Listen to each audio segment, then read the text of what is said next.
நான் எங்கே சென்றாலும் முதல்ல அந்த மேடையை விட அங்கே இருக்கக்கூடிய புத்தகங்களை பார்க்க விரும்புவேன். அதிலும் குறிப்பாக புத்தகம் வாங்க வருபவர்களை பார்க்க விரும்புவேன். ஏன்னா ஒருவர் புத்தகம் வாங்க வருகிறார் என்பது வெறும் ஒரு செயல் அல்ல. ஒரு அங்காடிக்கு சென்று நீங்கள் ஒரு பொருள் வாங்குவதும் புத்தகம் வாங்குவதும் வேறு. புத்தகம் வாங்குவது என்பது உங்களுடைய அறிவின் அடையாளம். நீங்கள் எதை தேடுகிறீர்கள், எதை வாங்குகிறீர்கள், எந்த கடைக்கு செல்கிறீர்கள், எவ்வளவு செலவிடுகிறீர்கள் என்பது உங்கள் மீது உங்களுக்கு இருக்கக்கூடிய உங்கள் அறிவின் மீது இருக்கக்கூடிய நம்பிக்கை. நிறைய நல்ல புத்தகங்கள் இங்கே இடம்பெற்றிருக்கின்றன. இதற்கு காரணமாக இருந்த பப்பாசிக்கும் மாவட்ட நிர்வாகத்திற்கும் நான் முதல்ல என் நன்றியை தெரிவிச்சுக்கிறேன். அதுக்கப்புறம் இந்த மேடை அமைப்பு வந்தவுடனே முதல்ல பார்த்தேன் என்ன அப்படின்னா, வழக்கமான மேடைகளிலிருந்து இது ஒரு நூலகம் போன்ற ஒரு மேடையை உருவாக்கியிருக்காங்க. அந்த மேடையை உருவாக்கியவர்களுக்கு முதல்ல நான் நன்றி தெரிவிச்சுக்கிறேன். ஏன்னா ரொம்ப ஒரு கன்னிமாரா நூலகம் போல அந்த நூலகத்துக்குள்ளாடி இருக்கிற மாதிரியே ஒரு உணர்வை அவங்க ஏற்படுத்தினாங்க.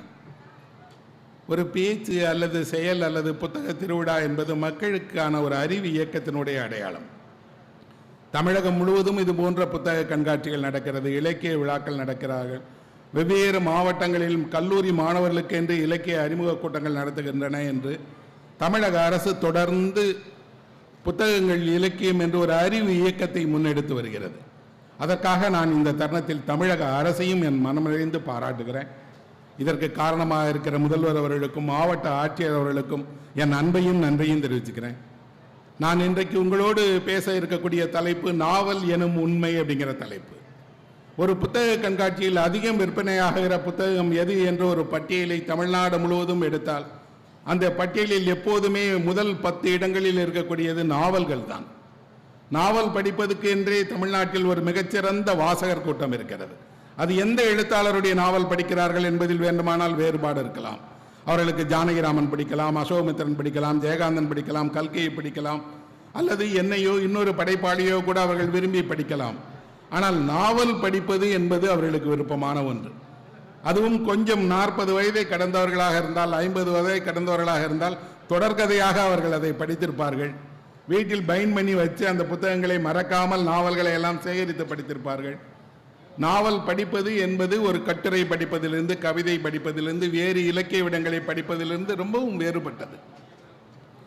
காரணம், ஒரு நாவல் படிக்க தொடங்குகிறவர் நாவலை அல்ல தன் வாழ்க்கையை படிக்க தொடங்குகிறார். நீங்கள் மலை ஏறுவதில் உங்களுக்கு அனுபவம் இருந்தால் தெரியும், மலையின் மீது ஏறுவது சிரமமானது. நீங்கள் ஏற ஏற ஏற மூச்சு வாங்கும். கொஞ்சம் கொஞ்சமாக ஒரு உயரத்திற்கு சென்றால் மேலே போக போக போக நீங்கள் வேறு ஒரு மனநிலையை அடைவீர்கள். நல்ல காற்றை, நிறைய ஆனந்தமான மனநிலையை அடைவீர்கள். மலையினுடைய உச்சத்துக்கு போய் நீங்கள் நின்று கீழே இருப்பதை பார்த்தால் தெரியும், எல்லாமும் ஒரே நேரத்தில் உங்கள் கண்ணில் படும். உங்கள் ஊர், அந்த ஊரில் இருக்கக்கூடிய இடங்கள் எல்லாவற்றையும் நீங்கள் ஒரு மலையின் உச்சியிலிருந்து பார்த்தால் தெரியும், எவ்வளவு அழகானது என்னுடைய ஊர், எவ்வளவு அழகாக நம்ம ஊரை சுற்றி வயல்கள் இருக்கிறது, எவ்வளவு அழகான காட்சிகள் நமக்கு இருக்குன்னு ஊருக்குள்ளே இருக்கும்போது அது தெரியாது. நம் வீதியில் நடந்து செல்லும் போது வீதி எவ்வளவு அழகானது என்று தெரியாது. ஆனால் நீங்கள் ஒரு மலை உச்சியிலிருந்து ஒரு ஊரை பார்க்கும்போது சுற்றி இருக்கக்கூடிய வானை, சுற்றி இருக்கக்கூடிய நிலத்தை, அங்கே இருக்கக்கூடிய பறவைகளை, அங்கே இருக்கக்கூடிய இயற்கை அழகை எல்லாம் பார்த்தால் தெரியும், இது இவ்வளவு அழகான ஊரில் நாம் குடியிருக்கிறோமா என்று. காரணம், நீங்கள் கொஞ்சம் மேலே சென்றால், ஒரு உயரத்திலிருந்து கீழே எல்லாவற்றையும் பார்த்தால் எல்லாமும் உங்களுக்கு ஒரே நேரத்தில் தெரியும். நாவல் என்பது அப்படி மேலே சென்று கீழே வாழ்க்கையை பார்ப்பதுதான். நீங்கள் கொஞ்சம் மேலே போய் நின்று உங்கள் வாழ்க்கையை பார்த்தால் உங்கள் வாழ்க்கையும் தெரியும், ஊரின் வாழ்க்கையும் தெரியும், உங்களை சுற்றி இருக்கக்கூடிய எல்லா வாழ்க்கையும் தெரியும். நாவல் எவ்வளவு விற்பனையாகிறது என்றால் தமிழில் எல்லாம் மிக குறைவு, 500, 1000. மிக அதிகமாக ஒரு நாவல் விற்பனையானது என்றால் தமிழில் 2000 பிரதிகள் விற்பனையாயிருக்கும். ஆனால் உலகில் அப்படி இல்லை நண்பர்களே. உலகில் நாவல்கள் எவ்வளவு இருக்கின்றன என்று பார்த்தால் அந்த கணக்கை எடுத்து பார்த்தாலே வியப்பாக இருக்கும். ஹாரி பாட்டர் என்ற ஒரு நாவல் ரவுலிங் எழுதினார்கள். அந்த நாவல் 50 கோடி புத்தகங்கள் விற்பனையாயிருக்கிறது. ஒரு நாவல் உலகத்தில் 50 கோடி புத்தகங்கள் விற்பனையாயிருக்கிறது என்றால் அந்த எழுத்தாளர் எவ்வளவு சம்பாதித்திருப்பார்? இங்கிலாந்தினுடைய அரசியை விட அதிகம் சம்பாதித்திருக்கிறார். எவ்வளவு இருக்கலாம்? சாதாரணமாக சொல்றாங்க 500-600 கோடி ரூபாய் சம்பாதித்திருப்பார் என்று. அவர் எந்த தொழிலதிபர் இல்லை, அவர் எந்த விதத்திலும் முதலீடு செய்யவே இல்லை. அவர் நாவல் எழுதினார், அந்த நாவலுக்கு வரவேற்பு கிடைத்தது, உலக மொழிகளிலெல்லாம் அந்த நாவல் வெளியானது. அந்த நாவலுக்கு கிடைத்த வரவேற்பின் வழியாக இன்று ஒரு மிகப்பெரிய அரண்மனையை விலைக்கு வாங்கி அந்த அரண்மனையில் ஒரு ராணியை போல வாழ்கிறார் என்றால் நாவலாசிரியர்கள் நாவலை தவிர வேறு எதற்கு இந்த கௌரவம் கிடைக்கும்? ஜேம்ஸ் பேட்டர்சன் அப்படின்னு அமெரிக்காவில் ஒரு எழுத்தாளர் இருக்கிறார். அவருடைய ஒரு ஆண்டினுடைய வருமானம் 50 கோடி ரூபாய். தமிழ்ல நினைத்து பார்க்க முடியுமா? தமிழினுடைய எந்த வெற்றிகரமான ஒரு படைப்பாளியாக இருந்தாலும் சரி, அவருக்கு ஆண்டில் 1 கோடி ரூபாய் வருமானம் தரக்கூடிய படைப்பாளி என்று கூட யாரையும் நம்ம சொல்லிட முடியாது. ஆனால் தமிழுக்கு 2000 வருட பாரம்பரியம் இருக்கிறது, மரபு இருக்கிறது, செழுமையான இலக்கியங்கள் இருக்கிறது, தேர்ந்த வாசகர்கள் இருக்கிறார்கள். ஆனால் புத்தக விற்பனை என்று வந்தால், ஒரு நாவல், புதிய நாவல் வெளியாகிறது என்று வந்தால், அதை வாசிக்கிறவர்களுடைய எண்ணிக்கை குறைவுதான் உலகினுடைய எண்ணிக்கையோடு ஒப்பிட்டால்.